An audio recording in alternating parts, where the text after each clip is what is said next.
ngiyabonga uNkulunkulu. Mina ngumama Khumalo. Mama Khumalo ngihlala eKathemba. Kubuye kuhambe bazalwane. Ngiyabonga umama Khumalo waseKathemba. Mina into engisukumela ngizobonga uNkulunkulu. Ngibonga uNkulunkulu ukusigcina unyaka wonke. Yazi uNkulunkulu yasigcina bazalwane, usenzela konke okuhle. Usipha ukudla siyadla, ebusuku sinika ubuthongo siyalala, usipha impilo siyaphila. Usipha amandla ukwenza imisebenzi njengogogo, ungipha amandla ukuthi ngiyenze umsebenzi wasekhaya. Nginengadi inyane lapha ekhaya bazalwane. Njalo ekuseni ngiyavuka ngihlakule. Abanye abogogo abanawo amandla okuvuka umuntu akhande.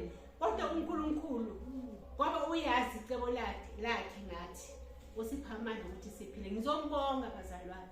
Ngizombonga nje lokho ngiyabonga ukuthi siyaphila namhlanje ngenxa yamadla akhe nangothando lwakhe asithatha ngalo. Ngiyabonga bazalwane. Ngiyafisa sengathi nakulo nyaka ozaqala aqhubeke uNkulunkulu nathi sizithobe phambi kwakhe. Ngoba uma sihamba ngokwethu uNkulunkulu uzosishiya bazalwane. Sihlale ebukhoneni bakhe. Simcela sibambe ngesandla esihambise endaweni zokulunga. Ngiyambonga uNkulunkulu bazalwane. uJesu Kristu inkosi.